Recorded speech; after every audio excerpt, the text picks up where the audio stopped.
En la sociedad regentada por la economía de mercado, las empresas, y por tanto los medios de comunicación, han de ser rentables para sobrevivir. Por ello, han de ganar cuota de mercado a los contrincantes y ser competitivas. Para el cumplimiento o realización de este objetivo, una de las vías prioritarias es la publicidad, y la publicidad necesita audiencia. Por tanto, la búsqueda de audiencia se convierte en un medio necesario para la consecución del beneficio económico, a la par que garantiza un mercado de influencia política. Tal y como afirma Ignacio Ramonet, con poder económico se consigue poder mediático y con el poder mediático se adquiere automáticamente poder político. A pesar de esto, los medios desarrollan un discurso de legitimación en el que se presentan como un servicio a la sociedad que basa todo su prestigio en la credibilidad de sus mensajes, es decir, en el compromiso de contar lo que ocurre en la realidad. Esta realidad, sin embargo, es una decisión en la que la primera decisión a tomar es sobre qué realidad informamos. De esta forma, se prima lo novedoso frente a lo importante, lo espectacular o fútil frente a lo sustantivo, lo que sirve a los fines publicitarios frente a lo meramente informativo, o lo que entretiene frente a lo instructivo. Tal y como afirmaría Chomsky, a la población hay que mantenerla entretenida y en la ignorancia. Para que la propaganda pueda ser mella, es necesario saber muy poco de lo que realmente ocurre. Una vez seleccionada la realidad sobre la que vamos a informar, se aplican una serie de técnicas que abundan en la distorsión de los mensajes transmitidos. Pongo algunos ejemplos. El primero, descontextualizar y fragmentar la información. El resultado de esta estrategia es un efecto narcótico donde el espectador o espectadora no tiene acceso a una visión global de la información en la medida en que ésta no se presenta como un proceso, sino como una yuxtaposición de acontecimientos. Segundo ejemplo, utilización de técnicas cinematográficas, cámara en mano, acción directa, para generar una falsa sensación documental y de cercanía con el hecho relatado.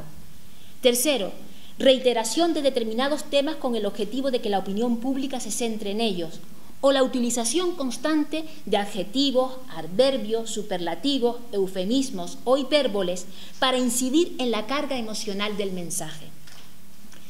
Las connotaciones emocionales del discurso son capaces de determinar la concepción de la realidad que representan en la medida en que contaminan el significado descriptivo. La rentabilidad de esta estrategia radica en que priorizar los significados emocionales facilita la manipulación de la gente en la medida en que se nos convence más fácilmente apelando a las emociones que a los argumentos racionales. La finalidad de todo este tipo de estrategias es crear estereotipos, categorías mentales que proveen a la opinión pública de esquemas de interpretación que economizan el contacto con la realidad al protegernos de las interpretaciones flexibles. Una vez consolidados los estereotipos, asimilamos aquella información que los confirman y tendemos a rechazar las que lo contradicen. La acción fundamental de los medios de comunicación de masas no es, por tanto, transmitir información con el objetivo de ilustrar a la opinión pública.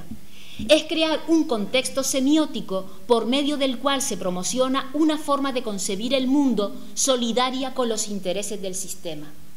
De esta forma, los medios de comunicación se definen como un sistema semiótico que se autosustentan, convirtiéndose en referente de confirmación del mensaje transmitido. Para entender la importancia política de este hecho, tenemos que incidir en la relevancia del lenguaje. El lenguaje no es un mero instrumento que refleja la realidad. El lenguaje tiene el poder de crear y destruir la realidad. Tal y como afirma Austin, con las palabras no solo decimos cosas, también hacemos cosas con ellas. Esta es precisamente la capacidad que poseen las expresiones denominadas performativas.